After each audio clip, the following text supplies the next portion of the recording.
तो चलिए सीधा आज के इस एक्सप्लेनर में डाइव इन करते हैं। आज हम जिस स्क्रिप्ट पर बात करने वाले हैं ना, उसका नाम और कॉन्सेप्ट दोनों ही बड़े दिलचस्प और थोड़े डार्क हैं। The cockroach Janata party. अब नाम सुनकर ही आपको अंदाजा हो गया होगा कि ये कोई आम पॉलिटिकल एनालिसिस नहीं है। ये एक बेहद सीरियस डेडपैन डॉक्यूमेंट्री टोन में लिखा गया व्यंग्य है। इसका विषय इतना बेतुका है कि आपका ध्यान तुरंत खींच लेता है। इस डार्क कॉमेडी के जरिए हम ये समझने की कोशिश करेंगे कि कैसे अवसरवादी राजनीति हर तरह के सिस्टम में हर मुश्किल को पार करके अपनी जगह बना ही लेती है। जरा इस ओपनिंग लाइन को सुनिए। जब इंसानों की राजनीति भ्रष्टाचार, वादों और सत्ता की भूख में उलझ चुकी थी, तब अंधेरे से निकली एक नई ताकत। मतलब एकदम रोंगटे खड़े कर देने वाली फीलिंग, है ना? ऐसा लगता है जैसे किसी डार्क थ्रिलर की शुरुआत हो रही हो। ये लाइन एक ऐसी दुनिया की नींव रखती है जहां इंसानी सिस्टम पूरी तरह से कोलैप्स कर चुका है, और उसी गंदगी और अंधेरे से कुछ ऐसा पैदा होता है जो हर हाल में जिंदा रहना जानता है। ये एक शानदार तरीका है उस अवसरवादी शक्ति के उदय को दिखाने का, जो किसी भी खराब सिचुएशन का फायदा उठाना बखूबी जानती है। तो इस अनोखी पार्टी का जन्म आखिर होता कैसे है, आइए देखते हैं। देखिए, इस पूरी स्क्रिप्ट का जो कोर मेटाफर है ना, वो एकदम ब्रिलियंट है। एक तरफ है कॉकरोच। हम सब जानते हैं कि अगर दुनिया में कोई प्रलय आ जाए, सब कुछ तबाह हो जाए, तब भी कॉकरोच सर्वाइव कर जाते हैं। और दूसरी तरफ है राजनीति, या कहें एक खास तरह की अवसरवादी राजनीति। राइटर ने बड़ी ही चालाकी से इन दोनों को मिला दिया है। बताने की कोशिश ये है कि बिल्कुल एक कॉकरोच की तरह ये राजनीति भी किसी भी बदलते सिस्टम में सर्वाइव कर जाती है। सरकारें आती हैं, जाती हैं, सिस्टम बदलते हैं, लेकिन ये जो अवसरवाद है ना, ये कभी खत्म नहीं होता। और यही चीज़ हमें इनकी फिलॉसफी तक लेकर आती है। इनकी टैगलाइन जरा ध्यान से सुनिए। हम वादा नहीं करते, हम हर जगह पहुंचते हैं। अब आमतौर पर पॉलिटिकल पार्टियां क्या करती हैं? बड़े बड़े वादे। लेकिन ये कॉकरोच जनता पार्टी एकदम अलग है। ये वादों के जमेले में पड़ते ही नहीं है। इनका पूरा फोकस बस एक ही चीज पर है, सिस्टम के हर कोने में घुसपैठ करना। मतलब प्रॉमिस नहीं, सीधा प्रेजेंस। इनकी ताकत वादे पूरे करने में नहीं, बल्कि हर जगह अपनी पहुंच बनाने में है। अब बात करते हैं इनके चुनावी वादों की, जो अपने आप में एक अलग ही लेवल का सटायर है। इनके मैनिफेस्टो पर नजर डालिए। हर घर में बचा हुआ खाना, रात 2 बजे फ्री एंट्री योजना, किचन रिजर्वेशन बिल और स्प्रे विरोध आंदोलन।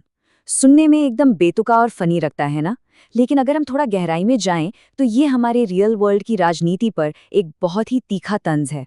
जिस तरह से असली राजनीति में अलग अलग वोट बैंक्स के लिए लुभावनी स्कीम्स और रिजर्वेशन लाए जाते हैं, बस उसी को कॉकरोचों की दुनिया में उनकी मुफ्त योजनाओं और अधिकारों के रूप में दिखाया गया है। ये लिटरली हमारी पॉलिटिक्स का एक डार्क कॉमिक मिरर है। और इस वादे को और भी ड्रामेटिक बनाने के लिए इनके एक नेता का ये डायलॉग देखिए। जब तक रोटी का एक टुकड़ा रहेगा, हमारा अधिकार रहेगा। इसे बिल्कुल एक सीरियस डेडपैन अंदाज में इमेजिन कीजिए, जैसे कोई बहुत बड़ी आज़ादी की लड़ाई लड़ी जा रही हो। ये दिखाता है कि कैसे अवसरवादी तत्व किसी भी छोटी सी चीज़ को, किसी भी बचे खुचे रिसोर्स को अपना जन्मसिद्ध अधिकार मान लेते हैं और उससे पाने के लिए किसी भी हद तक जा सकते हैं। तो ये पार्टी सिस्टम में घुसपैठ कैसे करती है? चलिए इसका पैटर्न समझते हैं।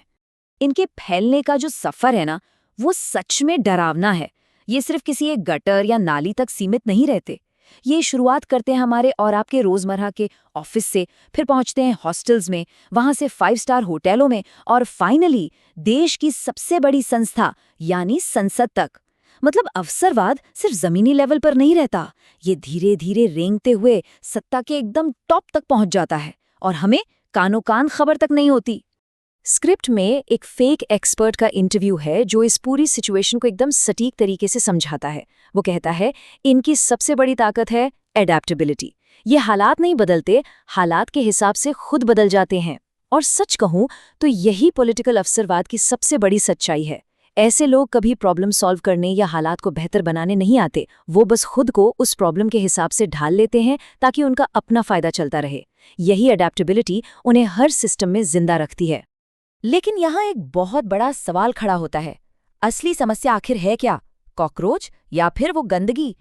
सिस्टम में इस घुसपैठ पर पब्लिक का रिएक्शन देखिए। जनता फ्रस्ट्रेट होकर कहती है, हमने बदलाव मांगा था, ये तो पूरी कॉलोनी ले आए। ये लाइन जितनी फनी है उतनी ही रियल भी है। हम अक्सर सिस्टम में बदलाव की उम्मीद करते हैं, है ना? हमें लगता है चीजें बेहतर होंगी, पर कई बार हमें बदलाव के नाम पर बस एक नई तरह की प्रॉब्लम या कहें अवसरवादियों की एक पूरी नई फौज मिल जाती है। और यहीं पर यह स्क्रिप्ट हमें अपना सबसे पावरफुल सवाल देती है, क्या गलती सिर्फ कॉकरोच की थी या उस सिस्टम की जहां गंदगी हमेशा बची रहे? हम हमेशा कॉकरोच को यानी उन नेताओं या अवसरवादी तत्वों को दोष देते हैं, लेकिन सोचिए, क्या ये उस सिस्टम का फेलियर नहीं है जिसने भ्रष्टाचार और खामियों की उस गंदगी को पनपने दिया? अगर सिस्टम में गंदगी ही ना हो तो कॉकरोच आएंगे कहाँ से? ये सवाल हमें बहुत गहराई से सोचने पर मजबूर कर देता है। तो इसका सोल्यूशन क्या है? स्क्रिप्ट का फाइनल मैसेज एकदम क्लियर है, जिन्हें खत्म करने के लिए सिर्फ स्प्रे नहीं, सिस्टम की सफाई जरूरी होती है। हम अक्सर शॉर्टकट्स ढूंढते हैं, एक क्विक फिक्स, बिल्कुल एक हिट या स्प्रे की तरह। हमें लगता है एक इलेक्शन में वोट बदल देने से या एक छोटे से बदलाव से सब ठीक हो जाएगा। लेकिन ये एक्सप्लेनर हमें याद दिलाता है कि जब तक वो डीप रूटेड गंदगी साफ नहीं होगी, जब तक हम उस बुनियादी ढांचे को नहीं सुधारेंगे, ये कॉकरोच पार्टियां पनपती रहेंगी। सिर्फ ऊपर ऊपर से स्प्रे करने से कुछ नहीं होगा, हमें जड़ों की सफाई करनी होगी। और अंत में, जैसा कि स्क्रिप्ट का खुद का डिस्क्लेमर है, ये डॉक्यूमेंट्री केवल व्यंग्य है, लेकिन सबसे बेहतरीन सटायर वही होता है ना जो आपको हंसाते हंसाते समाज की कड़वी सच्चाइयों का एहसास करा दे। द कॉकरोच जनता पार्टी राजनीति और हमारी अपनी खामियों को एक बिल्कुल नए नजरिए से देखने पर मजबूर करती है। तो अगली बार जब आपको अपने आसपास के सिस्टम में कोई खामी नजर आए तो खुद से ये सवाल जरूर पूछिएगा, क्या हम सिर्फ स्प्रे का इस्तेमाल कर रहे हैं या हम सच में सिस्टम की सफाई करने के लिए तैयार हैं? इसी विचार के साथ आज का ये एक्सप्लेनर हम यहीं खत्म करते हैं। हमारे साथ जुड़ने के लिए बहुत बहुत शुक्रिया।